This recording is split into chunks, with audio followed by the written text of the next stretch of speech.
taking the time to build out infrastructure and to build out procedures for proper tenant screening is probably the most important step that we're going to talk about today. Have you been thinking about buying your first rental property for some time, or do you already own a bunch of properties? Well, fellow investors, you found the right location to listen and learn from others' successes. Welcome to The Very Real Estate Effect with your host, Axel Monsa. Hello, and welcome back to The Very Real Estate Effect podcast, the show dedicated to real estate investing. Today, it's a pleasure and an honor to have Cory Friedman back on the show. Hi, Cory. Welcome on. Axel, it's a pleasure to be back. I'm starting to get comfortable in this seat. I know. We've done quite a few episodes together. You bring a lot of value. I've had some really good feedback on your presence because you are an expert in property management. And right now, at this time of the year, most of the renewals for July have been done. And now for the tenants who are not going to be renewing their lease, it's time to go to market. And we had thought that let's do a bit of a segment on the lead-to-lease process. And you had coined that term, and I really liked it because it really described what we all go through when we have a unit that becomes vacant. And before we jump into it, I just want to remind everyone, thanks for sharing this episode with a friend who could benefit from this conversation. Cory has years of experience on how to get the best out of his rental units, whether they're his own or the ones he manages for some clients. And everybody will be able to learn from this. So send it to a real estate investor friend. Now, lead-to-lease. What exactly does that mean? All right, so let's set the stage. We are beginning of May. It's crunch time, game time, busy season, hectic season for real estate owners all over the city and the province of Quebec. Because as we know, we're ramping up to this critical July 1st season where the majority of your lease anniversaries are taking place. So we've delivered the renewals, done and signed and dealed, negotiated, whatnot. We have our inventory of our upcoming vacancies. And now it's time to advertise and to generate leads, inquiries, to take these leads, to bring them to your buildings, to do tours, showings, visits in person, to get those rental applications in, and then to sign those deals, to sign those leases. So when we're talking about lead to lease, this is the process of taking a prospect or an inquired person that's interested in your unit, bringing them from lead stage to visit, to application, and then to lease. And as you said, there's quite a few steps to have to go through it. There's a rigorous screening process that needs to happen because clearly the candidate, the lead, has mentioned interest in living in that location. We as a supplier have an available unit. Now we need to see if we have a match. And you managing thousands of units, I want to understand from you, how you've structured it to really get the best for both parties. So it's all about centralization and specialization. Okay. So what do those two big fancy words mean? Very simply put, centralization is having a way to manage all of your properties, all of your vacancies, and all of these critical pieces of data, right? The leads, the visits, the applicants, the leases, all in one central database. So that regardless of if it's your building in St. Henry or in the West Island or in the South Shore, that you can track holistically from bird's eye view the entire portfolio and the leasing activity. Now, the second fancy word that I said is specialization, and this is about understanding you need a very specialized skill set in terms of lead nurturing, in terms of selling and touring and visits, in terms of risk mitigation or rental applications, and just overall admin and organization. So having these specialized people in these roles, aka the leasing agent, aka the admin, aka the application approver, right? This is how we've been able to scale and succeed in renting, is by focusing on centralizing all of the data, managing it, and really creating these specialized roles for the leasing functions. And given the scale of the given the scale of the property management company that you operate, you have to be extremely systematic, because otherwise it's chaos. You're managing, dozens, hundreds of addresses. It needs to be very straightforward. Can you kind of walk us through how it's been structured within your firm to be able to handle that volume in that short amount of time? Yeah, sure. And I'll kind of walk it through like each of these 4 main stages, right? Right. The lead, the visit, the application, and the lease, right? So as far as lead, the name of the game is follow-up and response time, right? How do you always answer the phone? How do you make sure that your digital inquiries are getting responded to quickly? And how do you make sure that that lead, right, who's probably going online and clicking apply or clicking interested to 15 different apartments that you may or may not own, right? Like, it's really about striking when the iron is hot. Yeah. So it's all about creating these notification systems. You help using different systems that can answer the phones for you, not miss a call, get that auto reply email, that first touch. There's a lot of tech out there that can help with that first touch, right? We move on to the next phase, which, okay, we made the first touch. We responded to the lead, the inquiry. Now we got to schedule a visit. And this is where no tech is going to help you, because you need a human to sell, right? You need a relationship to be created, and that's going to happen in person at your property. And this is where leasing agents need to understand that you can't just go through the motions here and go through the specs that are on the listing sheet. It's about asking the right questions, creating a relationship with the prospect, and really helping them envision, not their rental, but their home, their life, right? So asking questions about like, hey, what are your hobbies? What do you do? What are you interested in about? Like, do you have a family? Like, all these questions are going to lead you to create opportunities to say, well, this is why this particular unit can meet your lifestyle, can meet your needs, can actually support your interests, your hobbies, right? Outside of just, yes, there's 2 beds, 1 bath, stainless steel appliances, and a balcony, right? Like, or there's certain amenities, lifestyle, whatnot, right? So it's really about the connection, the relationship, and this is all about selling. Just a quick break from the episode. I'm all about the community and how much of an impact it's had for me in my real estate investing journey. I've recently joined Cercle 13. It's a community of real estate professionals organized by real estate professionals for real estate professionals. And I've really enjoyed networking with industry leaders that are at a high level and doing big projects. We're hosting an event in June. I'd love to see you there. You can find out more information at cercle13.com. That's CERCLE13.com under events, and you can find out and register there. I'll see you in June. Thank you. So now we're at the stage where we've identified people who are interested in coming to live there. Yeah. We had a first communication with them, whether electronic, over the phone, or whatnot. And now we're scheduling a visit. So I can just imagine one of your team members is at the door. It's 6 p.m. and there's a couple that shows up. Yeah. So then it's like I've said before, right? Creating that relationship, getting that interest, and having them really feel like, okay, this isn't just an apartment, it's a home. Now, if they say, okay, I'm sold, now it's time, okay, you're interested. We now need to make sure that you fit the criteria of what we define as an acceptable tenant. And what does that mean? Now, it could mean different things for different operators. Exactly.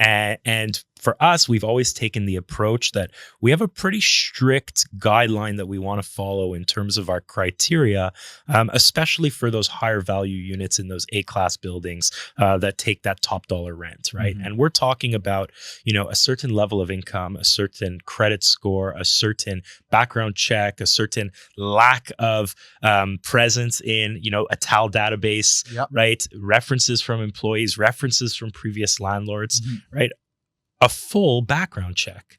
Now, doing that can be super time consuming and also involves a lot of back and forth between the prospect and the leasing agent, right? There's a lot of documentation that is now required, especially for these higher class units, in order to mitigate risk. And that's what we're trying to do, because when you have a tenant that you don't necessarily take these risk mitigation protocols on, and you kind of just let anybody in and don't do the right checks and balances, what you're going to end up with is higher bad debt, higher collection risk, higher evictions, and you're going to end up decreasing NOI across the board. Yeah. So taking the time to build out infrastructure and to build out procedures for proper tenant screening is probably the most important step that we're going to talk about today, because this is where you catch 80% of those bad eggs. And now to go granular into that process, I'd love to hear what tool you use. And obviously we have very different scales. At my smaller level compared to you in terms of number of units, I use the platform from Corpic. Yeah, Corpic, yeah. Corpic has worked well. And Corpic has a nice report actually for the screening report compared to what's out there on the market. And again, they're not paying us to say this, but I like their platform in the sense that if you're with the candidate or not, you can just put their name and an email address. It sends them the documentation. And then once they've filled it out and signed, then you take that PDF and then you can go and run the full background check. Yeah. So this is where we're obviously using Compass, right? Okay. So Compass has the entire lead-to-lease CRM. Yeah. On top of that has a really, really awesome application process, right? You're here, let's say we're at my unit, you're an interested tenant. Perfect. You're interested. I'm going to go onto my Compass app. I'm going to click invite to apply. You're going to get a text with a link, right? You're going to click on the link. It's going to open up. You're going to put in your name, your date of birth, your address, your employer history, all within a digital form. And you're going to click submit. And instantly, I now have a rental screening application report with your Equifax, with your TransUnion, with your trade lines, with certain KPIs that we're showing, debt to income ratio, total income, etc. Right? That's instantly. Wow. What we also have in what's kind of exciting in technology these days, especially in this space, is we have additional verifications that we can offer with Compass, right? So we're talking about ID verification and income and asset verification. So now, I'll preface this by saying, wait, are those standard features in Compass? This is really good. Oh yeah. So it's funny, like in Canada, we're maybe 10 years behind in the US in terms of tech adoption, in terms of operational efficiency, in terms of sophistication. Yeah. In the US, this is everywhere, right? Nobody's doing this in Canada. And it's a combination of consumers aren't trained to do this, privacy. So yes, we're probably early in Canada on this, but I'm telling you, in 3 to 5 years from now, this is going to be standard across the board, right? And fraud is getting easier and easier to do in terms of forging IDs, documentation. With like ChatGPT now, you could get a fake CV, a fake pay stub, right? So we now have digital tools that use also AI to combat the fraudsters, right? So our ID verification is very simple, right? With the click of a button, they're asked to now take a selfie, to take a picture of their ID, and we validate whether the ID is real and matches the image to cross over 250 different countries, right? Income and asset verification. It's funny. You get a credit reports.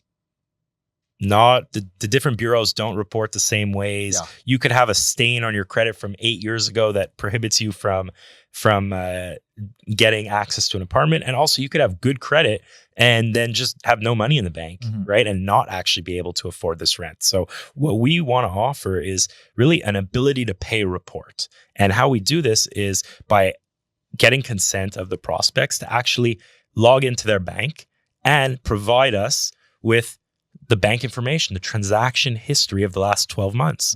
And our system then analyzes the data, validates the employment income, compares it to what they put on their form, right? Validates the assets and liabilities that they have in their banks, their average credit consumption per month, their average deposits, withdrawals, and actually spits out a report that says, hey, not only does this person have a 750 credit score, but they actually have an average ending bank balance of, $8,000 in the bank, and they have verified income, and they have multiple sources of income or whatnot. And this instantly gives you the ability to make a snap judgment call on, is this a good file, a bad file, and move on, right? The other way, or the previous way that people are doing, is requesting all this information manually and bundling 20 plus pages together. And the truth is that process could take weeks. But you don't have weeks in this game, no, right? You're talking about hours, days, minutes, right? So you're going to see the biggest drop off on files is going to be on incomplete rental applications. 100%. And then what ends up happening is owners get frustrated. So they decide, instead of increasing the technology that they use in this process, they actually just make the process more lenient, and they end up saying, okay, I'll worry less about risk mitigation.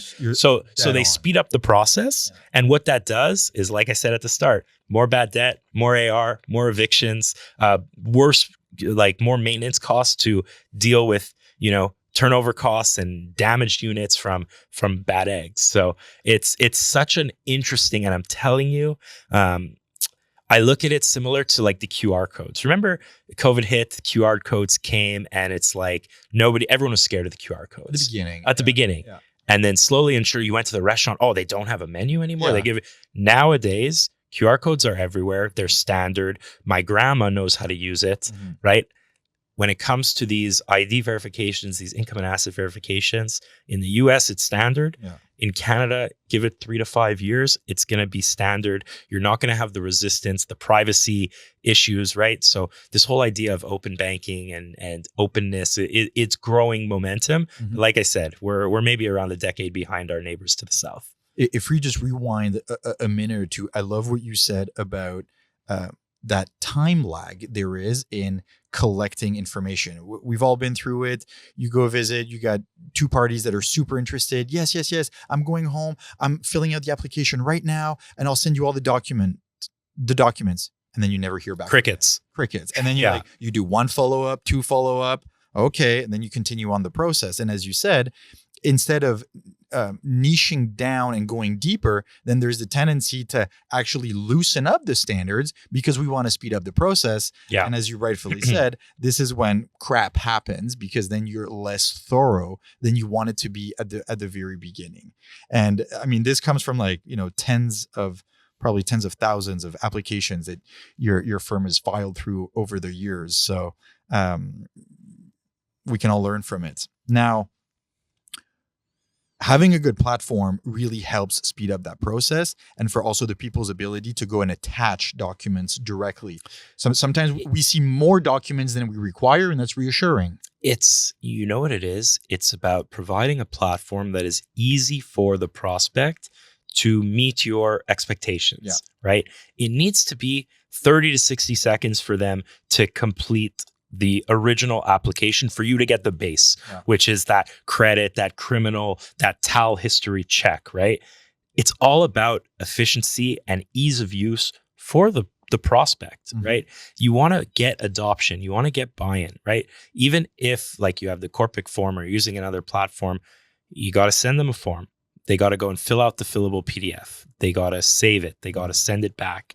Maybe they have a computer, maybe they don't have a computer that they're using. Yeah. You want to try and be able to strike while the iron is hot. And when you're in person at that visit and there's interest, that's when you whip out your phone and you say, hey, I just sent you a text. Take 30 seconds and I'm going to walk you through it. In 30 seconds, you're going to be done. Then you're going to say, okay, you just finished your application. You see now it's pending review. And all of a sudden, we say, this is where you upload your income, or this is where you do our automated income check, or this is where you upload your ID, proof of residency, or alternatively do our automated ID verification check. Within 2 minutes, you can have the whole 9 yards of data and verification information, as opposed to that 5 days, 12 emails, 6 follow-ups, back and forth. That is the number one game changer and the biggest bottleneck in this whole flow. So now you have a list of candidates who have applied and they've submitted their information. Then what do you do on the back end? Okay, so then it has to get vetted and approved. Assessed. Right? So that's where we go back. You need some specialization in there. You need to have somebody who is responsible for the approval. Now, the bigger you get, the more complicated it does get, because you have different preferences across different owners. You have different levels of involvement that these owners want to have. Some people want to have the final say on applicants. Some give us the trust and just manage the building as if it's our own. So it's about getting the file as fast as possible and getting an approval or a rejection as fast as possible, because you don't want to leave the prospect hanging, you also, whether it's good news or bad news, and you want to go to the next step, which is drafting up that lease, drafting up those annexes, and getting signature and that FMR rent payment, that first month rent. So it's there's no where you can have complacency in this process. It's all about speed, and the nature of this is it's not 9 to 5. No, it's 24/7. Exactly. It's evenings, it's weekends. So it's the people that you have in this role need to understand that that's the nature of the beast.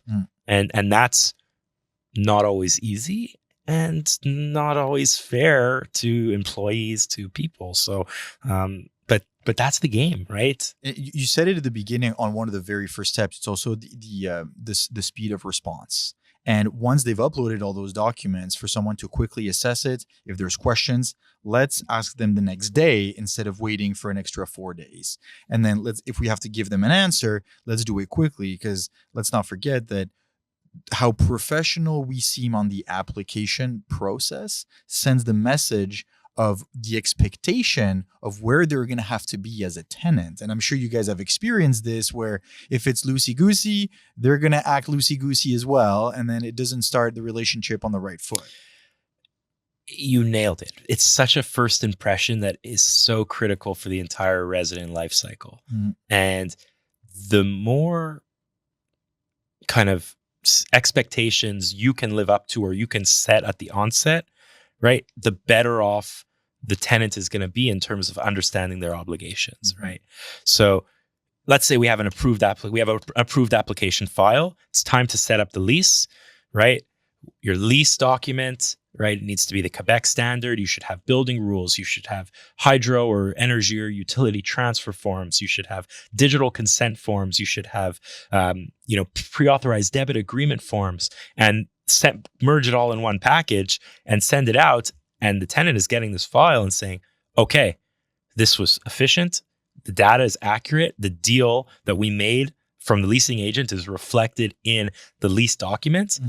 And I'm very understanding of my expectations as it comes to transfer of utility, payment of first rent, payment of rent moving forward, right? So there's so much admin and organization that can just put you in a really good position of setting expectations or having tenants understand what their obligations are as a renter of your unit. And I'm sure on the property management side, you have someone that kind of has, I'll call it the checklist. The move-in checklist. That's it. Yeah. Whether we've gone through everything and what are the inclusions, like whether you have, as you said, electrodes that are included or not, if you're going to have to move them, if we need to protect the elevator while you do it, and all those items that might seem like details that actually have a huge impact. It's like once you did all this grind to go from lead to visit to application to lease, well, got news for you. Your fun is just starting. Exactly. That move-in checklist is so vital. And that's why, like, in Compass, our move-in checklist is embedded within the lead-to-lease dashboard. Because as soon as you get that signed lease, all of a sudden, your tenant's able to submit payment right away, and you can go and start organizing keys, fobs, utility transfer, tenant insurance, scheduling a move-in date, doing a move-in inspection, reserving that elevator, or maybe you have stairs and you don't need to reserve the elevator, but so on and so forth, right? There's so many micro steps.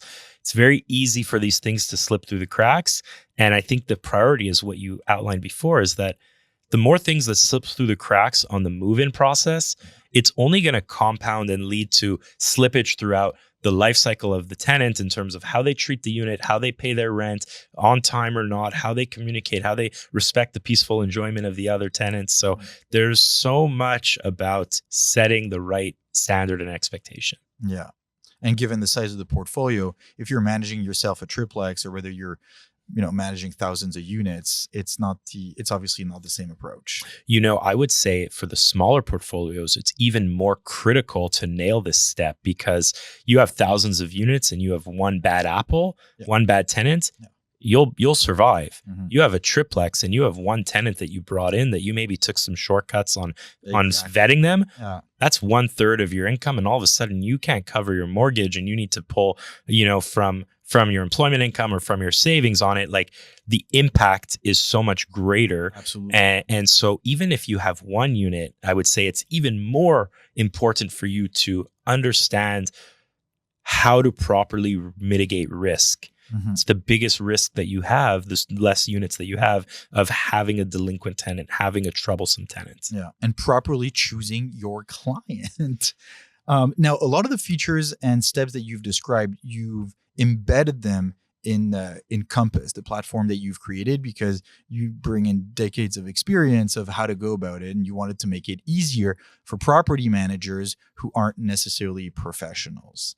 That feature, you're using it internally within your own firm. And are there extra steps and features that you hope to add in the future?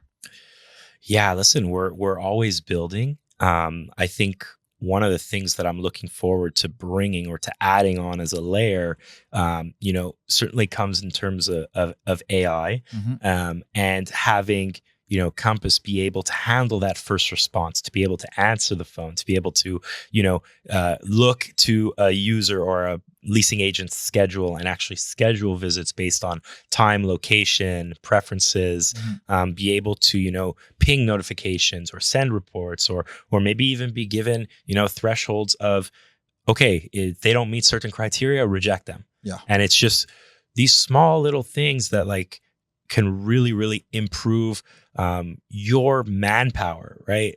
There's certain steps along the way that will never be replaced by technology or AI. And it's really about the relationship building, about the selling, and about the setting of expectations. So we want people to focus on that. And we want the technology to handle all of the back office, all of the admin, all of the movement of data or collection of data or analysis of data, and let people focus on relationships. I'm glad you brought in the human aspect, because as much as we can have the tools and the technology to help us with some of those processes, at the end of the day, we're still people and we still need to have those relationships. And I know I've had sometimes a bit of leniency with tenants who said, look, this is what happened.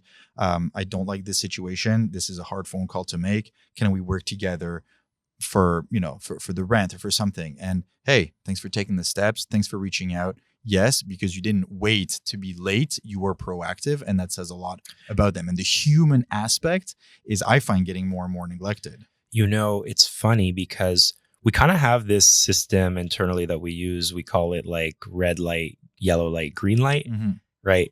A really bad file, red flags like TAL history, criminal history, really bad credit, not enough income. It's a red light and it gets instantly rejected. The opposite case, really good income, credit, good reference from that. It's a green light. We don't have to. But there's a lot of situations that fall in the in between. And we always put a lot of weight in calling the agent and saying, hey, what was your vibe? What was your feel from the visit? Like, was this person upfront about, a past credit mistake? Or was this person upfront? What was their vibe? What do you get a sense from them? Are they going to be a problem? You've done hundreds or thousands of visits. You kind of have. So we really rely on that human to human interaction and feedback from the relationship building, because that's the most important part of this whole thing. And it shouldn't be overlooked. For years on this podcast, I've been saying that real estate is a people business and we should treat it as such, even if we're dealing with bricks and roofs and rents and technology and systems. It's by people for people. And it's never going to change. No. Yeah.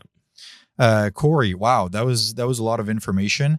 Thank you for going into the details and some of the features of the platform Compass. I didn't know that you had this whole segment that existed, and that's really a wonderful add-on and benefit to operators. And maybe next time we can talk about accounting, because it's the end of tax season. So who knows? Seems like there's always the end of some type of season. It's a cycle. That's it. You're the one who was talking about it last time. Like, we keep being on a 1 month, 3 months yearly cycle, and we just keep doing the same tasks over and over again. That's it. Let's as long as we keep having fun, let's keep it going. If people want to know more about you and the platform, what's the best way to get in touch? Find me on LinkedIn. Come to our website, www.compasspm.com, KOMPASPM.com. And we'll make sure to put it in the show notes and in the newsletter. And if you're not subscribed yet, reach out to me and I'll make sure that you get it next week. So Cory, it's always fun to have you on. It's not the first time, not the last time, and I always enjoy it. So thank you very much. Likewise, and it's just great to chat. Yeah, it's fun. Thank you very much. As usual, keep researching your market and make some offers. I'll talk to you next week. Thank you.